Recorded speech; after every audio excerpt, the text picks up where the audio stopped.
saying that we should come together and fellowship and worship and let our spirit be lifted up. We thank God for heart, for life. We thank God for good health. We thank God for the privilege to be able to gather in His presence and glorify His name. This is Ongele Kupeva Church, Aroa, Uganda. I want to welcome you to this beautiful Sunday morning. We want to begin our Sunday service by prayer. And we believe that the Lord is with you wherever you are, in your bedrooms, sitting rooms, office, wherever you're viewing us from. God is here to do something great, something new in your life. Even in these challenging times that we face in Uganda, we believe that God is still at work in our lives. Hallelujah. You are welcome once again, and I want to invite you to this moment of prayer and worship as we carry on with the service. We want to begin our church this morning by inviting the Spirit of God to take control of every activity that's going to take place. Let His presence be in your room, wherever you are, let His presence visit you there. Because without the presence of God, our service is of no use. And that's why we need God's presence to see us through. No, He says, if the presence doesn't go with me, I go nowhere. The presence of God is all that we need. So I want us to pray this morning and ask for His presence to come and illuminate us, His presence to guide us, His presence to lead us, His presence to take charge of our lives. Hallelujah. Father, we bless you this morning. We thank you for this day. We thank you that you have been our God from the day that we have been made. And we thank you for your grace that has been sufficient for us. This morning we want to invite you, Lord, to take charge of this service, to take charge of this atmosphere. We want to commit, oh Lord, this moment into your hands, that your grace will be sufficient enough. I pray for every viewer, and Lord, you will visit them in their place that they're viewing from right now. And we ask that let your presence take charge of this moment, of this service, of this fellowship. In Jesus' name we pray. Amen. Amen. Amen. Let's continue the worship that we begin. You are Yahweh God.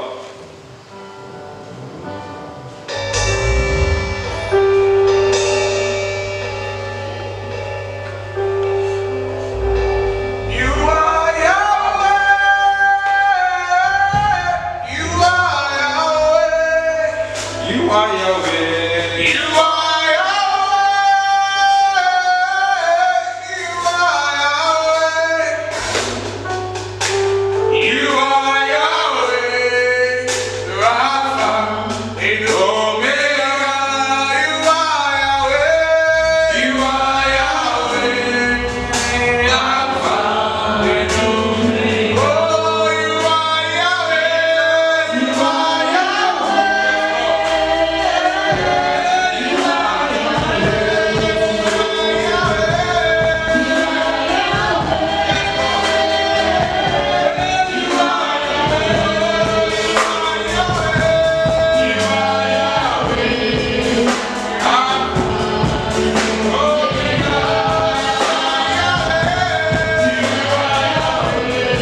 none like you, Jesus. There is none like you, our Savior. Thank you for giving us life. Thank you for giving us hope. Thank you for giving us victory. We walk in that victory that you have created on the cross of Calvary for us. Oh, yes. We thank you, Jesus. You are Yahweh, Alpha and Omega. Hallelujah. Hallelujah. Yes, we want to thank God for this moment of prayer. We believe that God is already working in your life. As we usher into the next program, we are going to be receiving the choir to give us some moment of praise and worship. We want to lift your spirit and be flexible to the Lord, dance, rejoice, and celebrate God this morning. Because the Lord is about to lift up the burden that is weighing you down. Hallelujah. So let's invite the choir, put us together as we welcome the choir to take over the stage. Hallelujah. Amen. Dear viewers, I welcome you for this break for Sunday morning for today's service. And I want everyone to join me together as we give praise to the Lord and His.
again. Amen.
Because the Lord is your deliverer. Jesus has won the victory.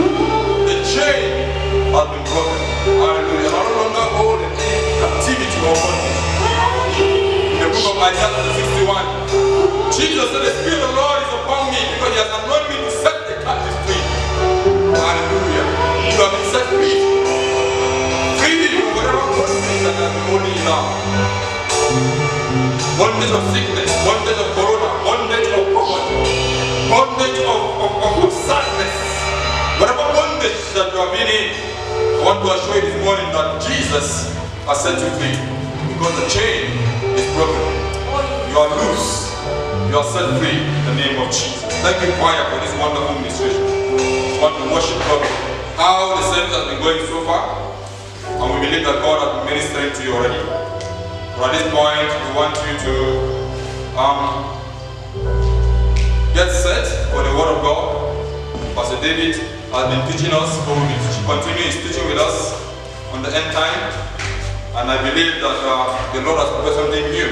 Actually, we are in the end time. That's why this message is very relevant for us. Whatever thing the world is facing now are things that the Bible has already talked about. And as Christians, we need to be aware of this so that we don't shake. At this moment, I want to take this time to invite our dear pastor, Pastor David Emazu, who will minister to us this morning. I want to open your spirit and see what God has prepared in the name of Jesus. You're welcome, sir. Thank you, thank you. Praise the Lord, brethren. We thank God for this morning. What a joy to come to you again with the Word. Since last week, we began a series talking to you about end times. And the end times is not something very new. Last Sunday, I shared with you that the end times are about God's kingdom, which kingdom got distorted from man when Adam fell in sin, and since then the redemption story was set on process. And so here today we are still talking about the redemption story. I want us to pray as we begin. Father, in the name of Jesus, we give you glory, we give you praise. Indeed, the chains are falling. The chains of ignorance, the chain of disease, the chain of pain, every man of things that chained us, that blocked us from knowing you. These chains are falling even this morning. We pray, Spirit of God, that you inspire my thoughts and my heart. And Lord, open the ears and minds and understanding of my dear listener, that we will be able to communicate and we'll be able to fellowship together as we share from your word. We give you glory and we bless you. In Jesus' mighty name we pray. Amen. Amen. Today we're in the book of 2 Peter. You can read 2 Peter chapter 3. I'm going to read verse 1, verse 3 up to verse 9. 2 Peter chapter 3, verse 3 to 9. This is what the Bible says. Knowing this first, that scoffers will come in the last days, walking in uncleanness according to their own lusts, and saying, where is the promise of his coming? For since the fathers fell asleep, all things continue as they were from the beginning of the creation. For this they willingly forget that by the words of God the heavens were old, and the earth standing out of the water and in the water, by which the world that then existed perished, being flooded with water, but the heavens and the earth, which are now preserved by the same word, and reserved for fire until the day of judgment and perdition of ungodly men. But beloved, do not forget this one thing, that with the Lord 1 day is as 1,000 years, and 1,000 years as 1 day. The Lord is not slack concerning his promises, as some count slackness, but is long suffering towards us, not willing that any should perish, but that all should come to repentance. Praise the Lord. This scripture is laying for us a basis for our discussion today. I'm going to talk to you today about characteristics of the people at the end times.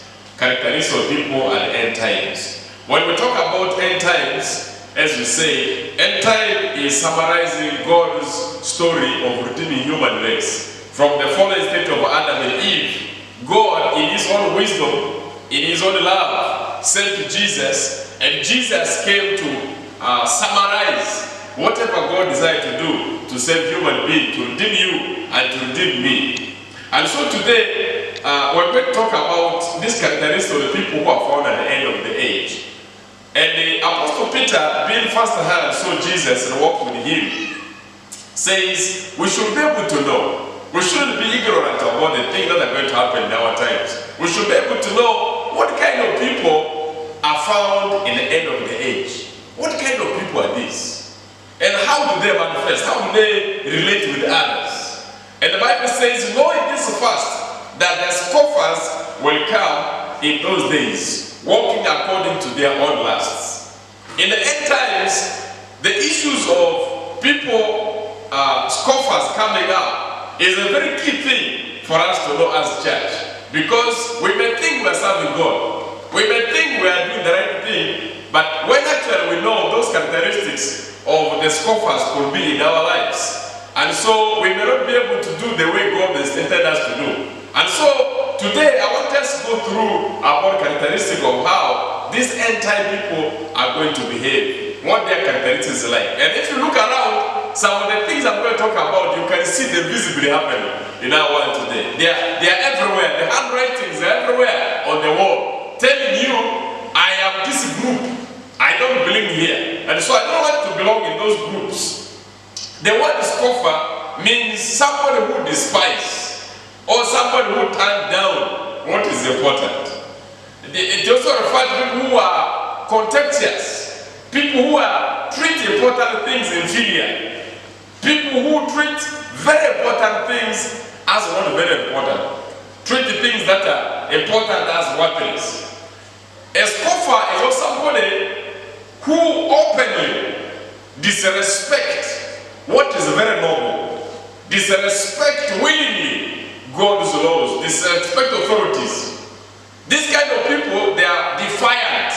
They are rebellious. They are disobedient to what is lawful, to what is ordered. And that's why one of the characteristics of Antichrist will be, he will be a man of lawlessness.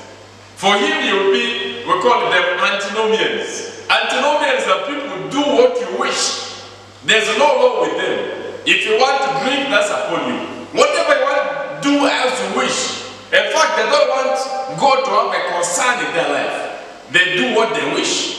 And you know, brothers and sisters, man cannot live life without God. Because God, being our creator, is very concerned about human life. I told you the other day, just like a fish cannot survive when it's removed from the water, man cannot be able to live free from God's presence. When man is removed from God's presence, man begins to malfunction. Man begins to do things that are not normal, do things that are not consistent with his own nature as a human being. And so therefore, scoffers, the Bible says they are going to come. And these scoffers, the Bible says they are going to walk in their ungodly ways of life. They are going to walk according to the lust of their life. And the Bible tells us in 1 John chapter 2, verse 15, that do not love the world and anything that is in the world. That anyone who loves the world, the love of the Father is not in them. And John tells us that what is love, there are these things. One, lust of the eyes. Lust of the eye. The thing your eye loves to see. These things, most of them take our attention. The pride of life. The things people have. The cars people have. The PhDs or degree people have. The buildings people have. The fame people have. These are not, and then also the last one is the lust of the flesh. The lust of the flesh. This lust of the flesh, desiring things that are worldly, these kind of things, they are not from the Father, they are the things of the world. The Bible says the world and all these things one day will go into flames. But those who walk with God, those who do the will of God, they will abide forever. So therefore, one of the key characteristics of the end time are called scoffers. We also call them mockers. They despise what is honorable. They are against the law.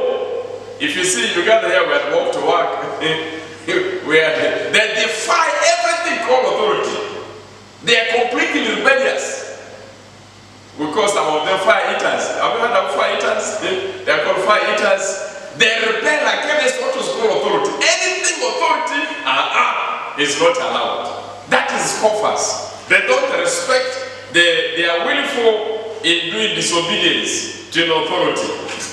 And so this kind of scoffers, what is their fuel? The fuel behind the entire people who are mockers and scoffers is the lust of their flesh. They walk in the lust of their flesh. If you read Galatians chapter 5 verse 19, it gives us what is called the lust of the flesh. The lust of the flesh includes things like sexual immorality, the debauchery, witchcraft, hatred, bitterness, drunkenness, and all these things. Because these people they love these things, therefore they will scoff at the coming of Jesus. They will say Jesus will not come back. They're not be interested at the end times. I want to read the book of 1 Timothy chapter 4 verse 1. I'm reading from Amplified Version. This is what it says. But the Holy Spirit explicitly and unmistakably declared that in the later times some will turn away from faith, paying attention instead of deceitful and seductive spirits and doctrines of demons, misled by the hypocrisy of liars, whose conscience are seared as with a branding iron, leaving them incapable of ethical functioning, who forbid marriage and advocate for abstinence from certain kind of food which God has granted to be gratefully shared by those who believe and have a clear knowledge of the truth. The Bible tells us here that in the end times, explicitly and unmistakably, the Holy Spirit declares that later times are going to be bad. Some people run away from the real faith. They run away from a real church. They run away from what is called gospel. And they begin to follow another gospel that gives them a new way to live in their sinful life. And that's why when the gospel is properly being preached, people don't want to come to the church. Why? Because they are following something which can enable them to live their fallen life of sin, so that they can have both the life of sin and the life of righteousness. So when you preach the gospel, they say, no, I'm in the wrong place. And that's why not many people are in the gospel churches. But if you go to our churches, chairs are not enough. Even people sit from outside. Because why? What they preach fits what they live in. They mix both godliness and the things of the flesh. The Bible says expressly that in later days, terrible times are going to come. People run from real faith, and people run to and paying attention to, the Bible calls it the attention to deceitful and seductive spirits, the doctrines of demons. You know, one of them they teach is you should not marry. But you know, God is the one who began marriage. God began marriage. God says it's not good for man to be alone. He must create for him a helper suitable for him. Marriage is of God. Now this little tells you don't marry. And they forbid people to marry. And they want you to live in immorality. They want to live in sin. And then they told people don't eat other things. The other things are bad. Like one of them that have suffered so much to do 1G. That is sweet thing. Can you imagine? He said don't eat the 1G. You know, that thing is very bad. They stop people from eating anything that God has given for people to eat.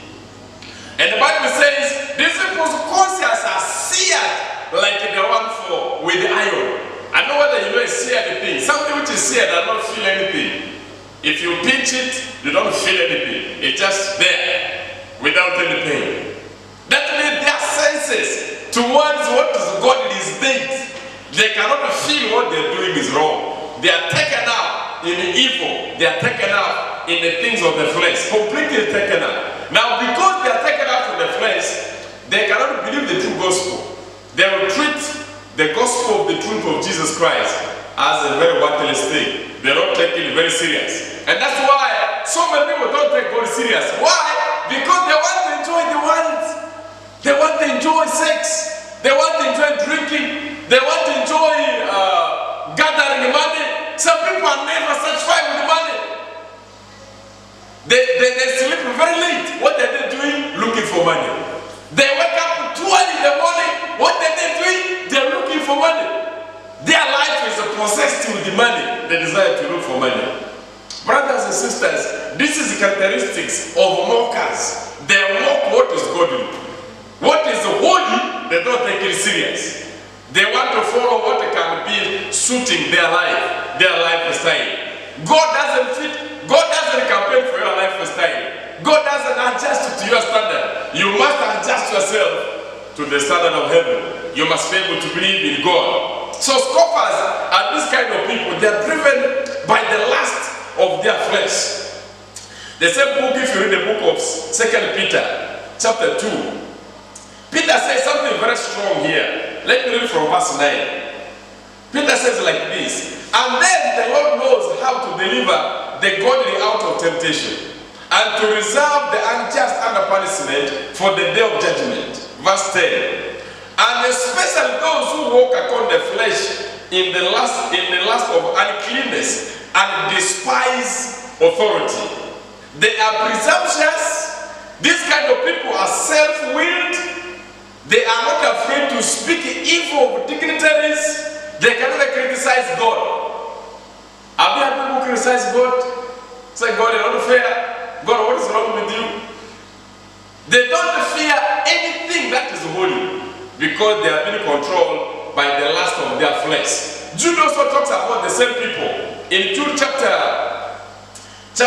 Jude just one chapter, verse 8 and verse 16. Listen to what it says. Verse 8 says, likewise also these dreamers defile the flesh. They reject authority and speak evil of dignitaries. They defile their flesh. They reject authority. Brothers and sisters, authority is the way God works. Romans chapter 13 tells us everybody must submit himself to authority, because there's no authority put by man. Every authority is put by God. Let me count for you 5 different types of authorities that are there. By the time you find yourself conflict with authority, you know the spirit of this age has entered you. One of the authorities is the family authority.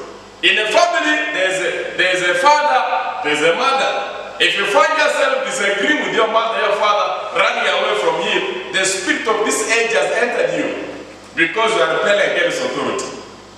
Authority of the husband, authority of the wife, authority of the wife upon the children, authority of the husband upon his wife, authority of the pastor, the church. The church has got authority. The church can stop you from doing something. The church can put you under discipline.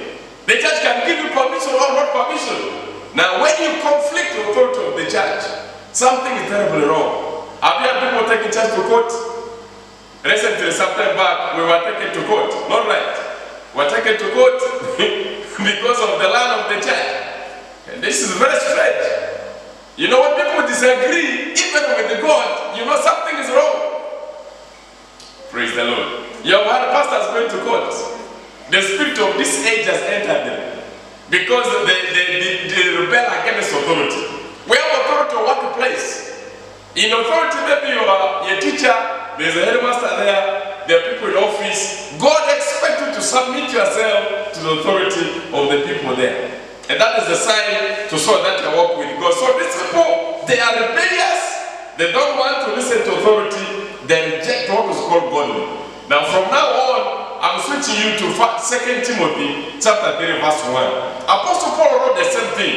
And he said, in the last days, characteristics of these people who are mockers, he lists a number of them. I'm going to spend the rest of the time here, and then we shall be closing our time. 2 Timothy chapter 3 verse 1 says like this. But now mark this, that in the last days, perilous times will come. Then he began to lead the character of these people. Number 1, these people, they are lovers of themselves. Praise the Lord. Lovers of what? Lovers of themselves. Lovers of themselves mean self is on the seat. You are your boss. You don't entertain God's advice, nor do you entertain man's advice. You are the last person of your life. You make a decision about your life. If you want to go out, you go out. If you want to come in, you come in. If you want to sit down, you sit down. If you want to get up, you get up. You are the boss. You are the boss. But no one should be a boss of his life. Hallelujah. No one should be a boss of their life. We should be able to allow God to be our Lord. Whenever we lead people to Christ, we say, you say with me, Lord Jesus, I ask you to come into my life as my Lord and my Savior. Jesus is both your Lord and your Savior. Your Lord means He has power over you. You can't do what you wish. You have to depend upon Him. He has to give you direction on what you need to do and how you need to function. So in the last days, people be lovers of themselves. You see people buying a lot of cars, people doing things as they wish. No one has control upon them. Remember we say, in other words, you live in your world. No one cares about what you do. That is a characteristic of people of the end times. And secondly, Paul tells Timothy that there will be lovers of money. After talk about this, the love of money, the Bible says in 1 Timothy chapter 6, from verse 10, the love of money is the root cause of all form of evil. Those who desire to get rich, those who are looking for money, they find themselves in deep temptations, deep things that destroy man's life.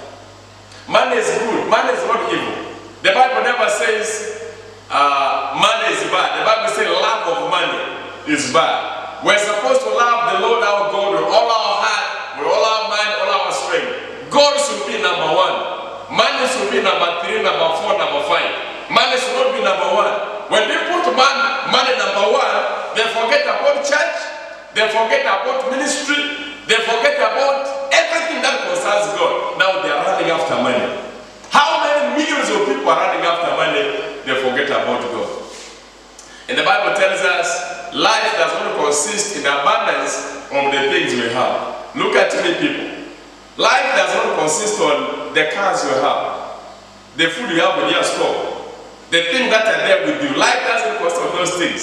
Life is a gift. God gives us His life. You may have the car, but you can't drive it because the order of life is different.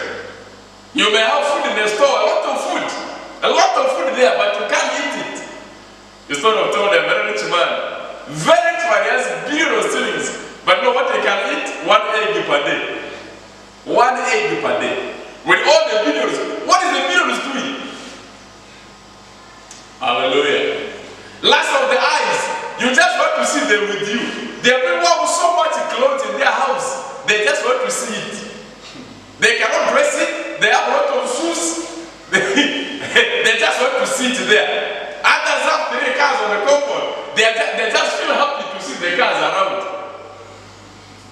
What we call the lust of the eyes. Praise the Lord. Praise the Lord. So therefore, brothers and sisters, love of money is the root of all form of evil. It is a characteristic of the end times. Many people have done crazy things to get money.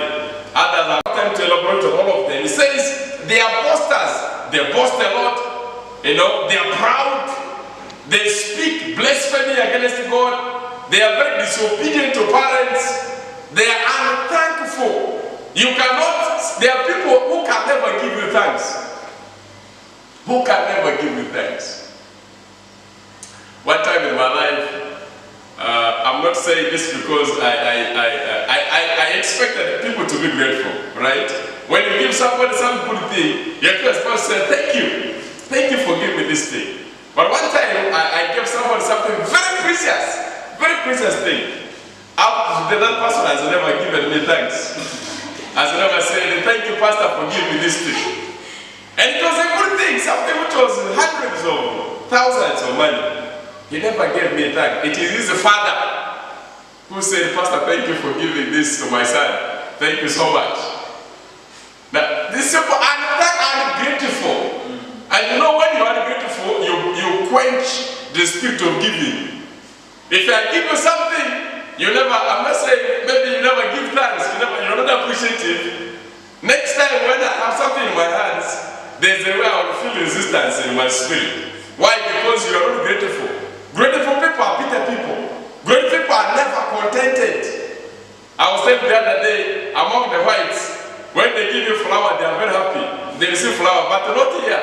Here, if you give somebody flower, you're insulting them.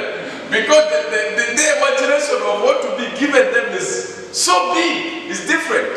But you see, it expresses love. When you give somebody, you're not giving that. I learned a lesson one day, and this is what I love. You know, what is important is not the gift. What is important is the love behind the gift.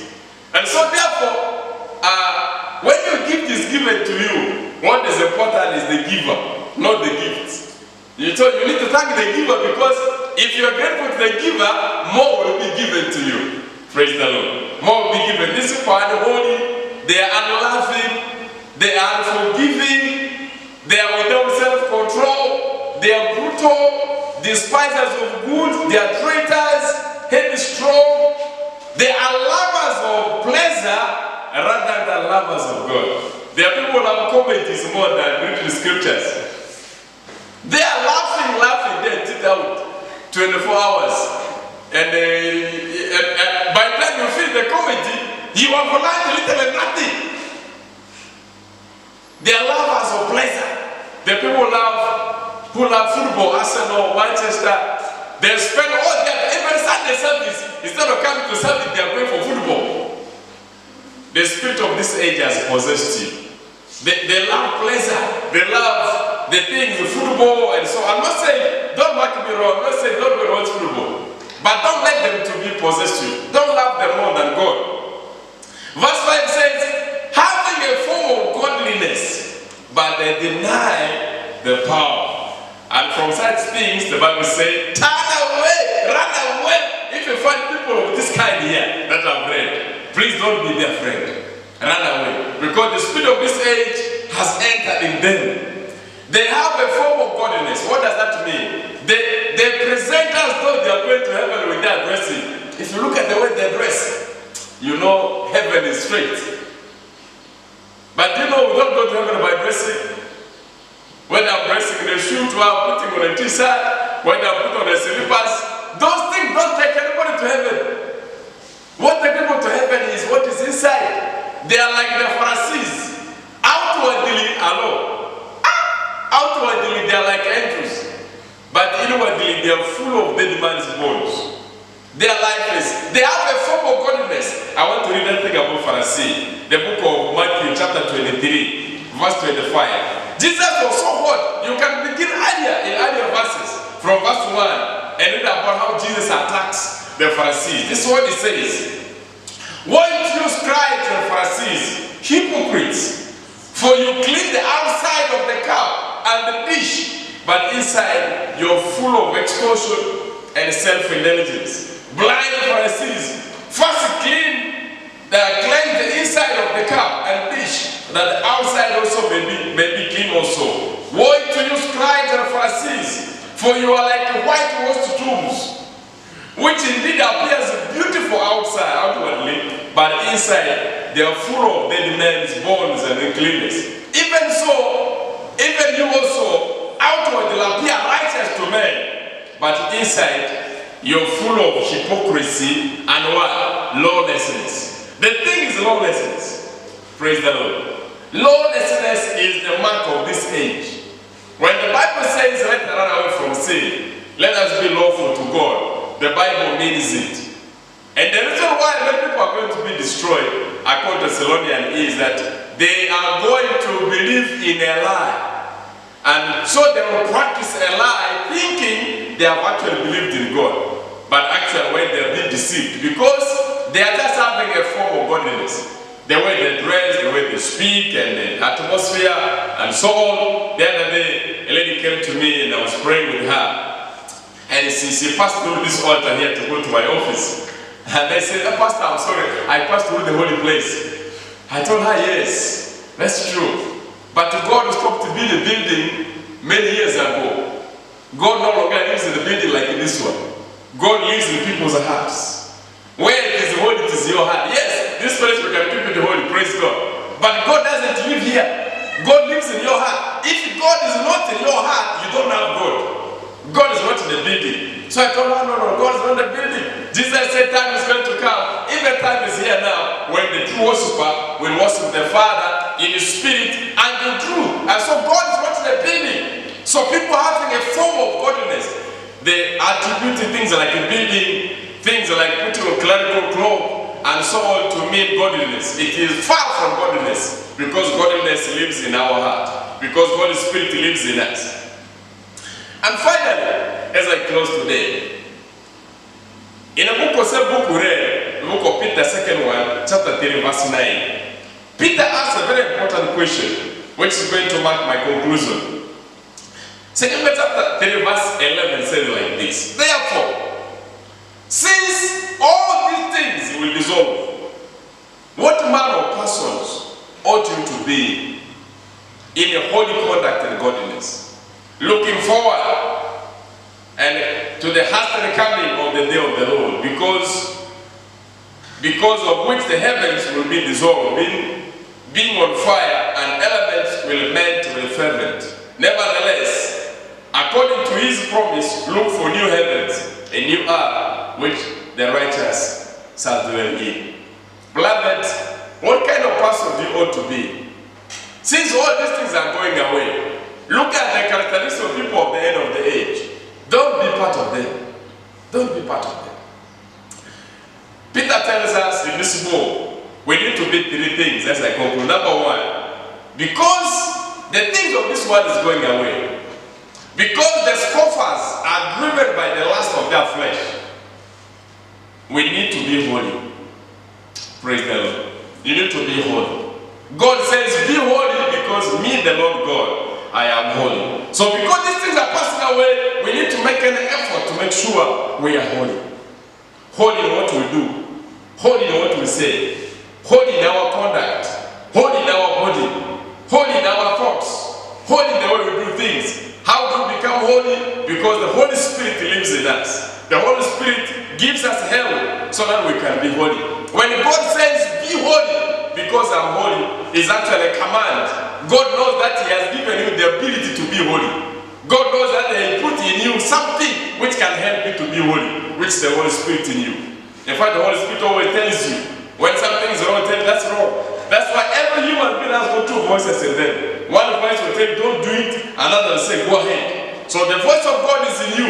Obey that voice. Be holy, because God says, me, the Lord God, I am holy. Number two, we need to serve the Lord. We need to serve the Lord. If you know the end is coming, everything that is here is going to be burnt with fire. Nothing is going to be left. We should have the holy fear, the holy reverence to rescue others who are also going to receive. Let's have mercy upon the people who are perishing. The people who have left the Lord, who have gone away from Him. Let us make our effort to make sure we preach the gospel, we bring these people into the house of God. Let them come to know the grace of God.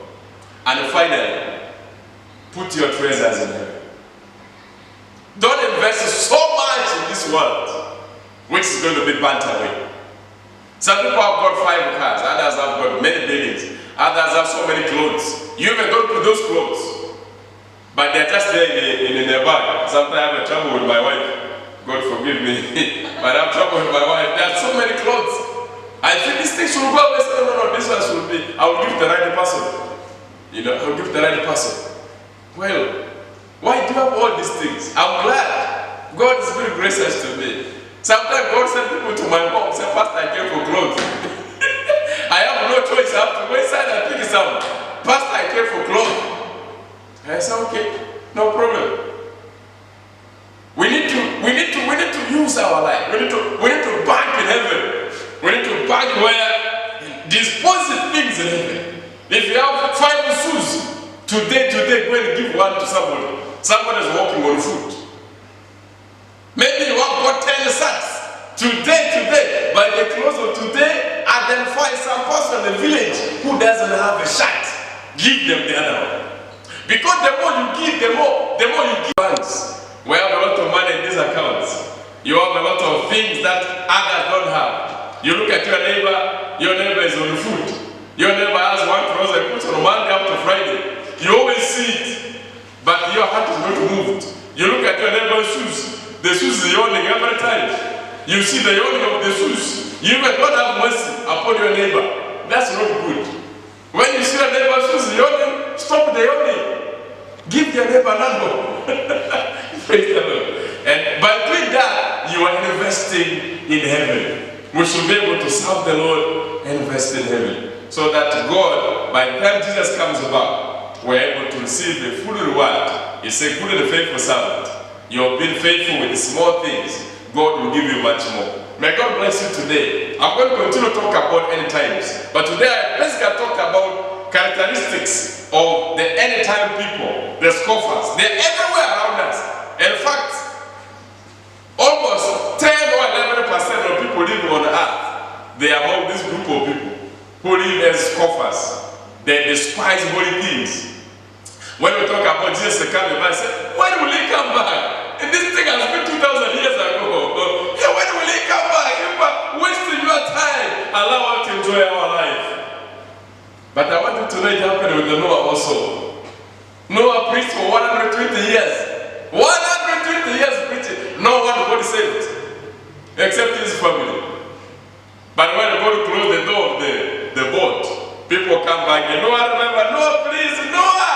We also had you, know we were around. Noah, it was too late for them. The Bible says all of them perished because they never believed in the truth. Never be a scoffer. Believe in the scriptures. Believe in the promises of God. And things are going to be good for you. May God bless you. Thank you for watching today. And thank you for being with us. I pray God will continue to inspire you through this end time series message we are giving you, that your life will never be the same again. Let me pray. Father, we thank you today. We praise you for speaking to us. And we know that the end times, characteristics of this all around us. Deliver us, Lord. May we not be like these end time people who live by the flesh, who don't live by the Spirit. Your word tells us in Galatians, I say to you, walk by the Spirit. You're not going to find the desires of the flesh. Because the people of the flesh, they're the people of the world. They're the people who scoff at God's word. There are people who mock God's word. There are people who don't receive God's word because they want to enjoy the life in this, they want to enjoy the things of this life. Help us, Lord. I pray for everyone viewing right now that every one of them will be able to understand this particular principle and apply it in their life and be able to walk in holiness. We give you praise and we bless your name. In Jesus' name we pray. Amen. Amen. Thank you, you for watching. We praise God for today.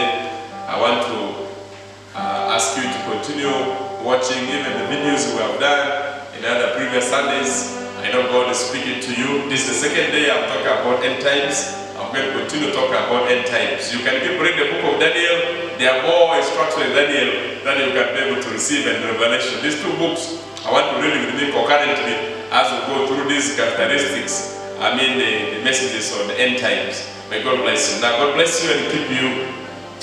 May the Lord make his face shine upon you and be gracious to you. The Lord keep you today. The Lord preserve you from the power of coronavirus. May the Lord keep you safe. May the Lord provide for your family members. May the Lord meet you every need, every desire of your heart. May the Lord fulfill so that his name can be glorified in you. And may the peace of God, which transcends all human understanding, the peace you have received because of the blood of the cross of Calvary, this peace of God, the Father, Son, and Holy Spirit, be with you now and forevermore. Amen. Amen. God bless you. Thank you. Thank you for watching.